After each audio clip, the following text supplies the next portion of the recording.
அந்த சேவலுக்கு ஒரு கெட்ட குணம் இருந்துச்சு. தேவையில்லாமல் அதிகமாக பேசுவான். ஒரு முறை அவன் கூனம் பூனையை பார்த்தான். அவன்கிட்ட, டே கூனா, பிராணினா தலையில் கொண்டை வேணும், உன் தலையில் கொண்டை இல்லை, அதனால் நீ பிராணியே இல்லை அப்படின்னு சொல்லி முடிக்கிறதுக்கு முன்னாடி கூனன் பூனை பாஞ்சு ஒரு கடி. சேவல் தலை கொண்ட பூனையோட வாயில். அன்னையிலிருந்து அந்த சேவலுக்கு ஒரு பட்டப்பெயர் வந்துச்சு. அந்த பட்டப்பெயர் என்னன்னு தெரியுமா? கொண்டையில்லா சேவல். அவன் பக்கத்து வீட்டு கோழிக்கிட்ட, ஏண்டி, நான் மேகத்தை விட உயரமாக பறக்க போகிறேன் தெரியுமா அப்படின்னு சொன்னான். அதுக்கு அந்த கோழி, கொண்டையில்லா சேவலே, என்ன இருந்தாலும் நீ ஒரு கோழி இனம் தானே, அதனால் பறப்பேன், ஒத்துக்கிறேன். ஆனால் ரொம்ப உயரமாக எல்லாம் முடியாது, ரொம்ப தூரத்துக்கும் முடியாது, உன்னோட ஆசையனை விட்டுரு அப்படின்னு உபதேசம் சொல்லுச்சு. கொண்டையில்லா சேவல் விடவே இல்லை. அவனுக்கு பிடிவாதமும் கௌரவமும் உண்டு. உயர பறக்க படிச்சே ஆகணும். அவன் போய் காக்காவை பார்த்தான். காக்கா, நீ எனக்கு உயர பறக்க சொல்லி கொடு அப்படின்னு கேட்டான். அதை கேட்ட காக்கா, கொண்டையில்லா சேவலே, நீ கொஞ்சம் அடக்க உடக்கமாக இருந்துக்கோ, அதுதான் உனக்கு நல்லது அப்படின்னு சொல்லிட்டு பறந்து போயிடுச்சு. கொண்டையில்லா சேவல் மைனாவை போய் பார்த்துச்சு.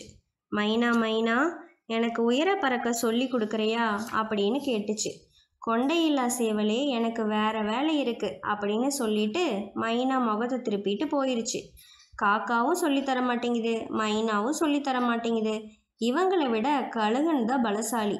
கொண்டையில்லா சேவல் கழுகனை போய் பார்த்துச்சு. கழுகா, எனக்கு உயர பறக்க சொல்லி கொடு, சும்மாலாம் வேண்டாம், எனக்கு கிடைக்கிற புழுக்கல்ல பாதி புழுக்கள் உனக்கு தரேன் அப்படின்னு கொண்டையில்லா சேவல் சொல்லுச்சு.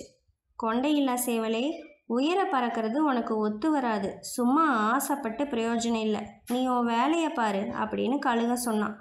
கொண்டையில்லா சேவல் விடவே இல்லை.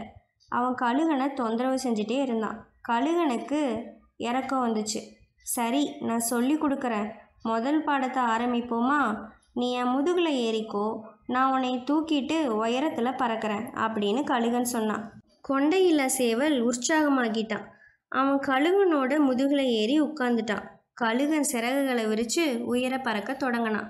கொண்டையில்லா சேவல் கண்களை மூடிடுச்சு, திறக்கவே இல்லை. 2 பேரும் எங்கே போயிருந்தாங்க தெரியுமா? தென்னை மரத்தை விட உயரமாக பறந்து போனாங்க. கொண்டையில்லா சேவல் இவ்வளோ உயரமாக பறக்கிறது இதுதான் முதல் தடவை. தலை சுற்றுற மாதிரி இருக்கு. கொஞ்ச நேரம் கழிஞ்சுது. அப்போது கொண்டையில்லா சேவல் கீழே பார்த்தான்.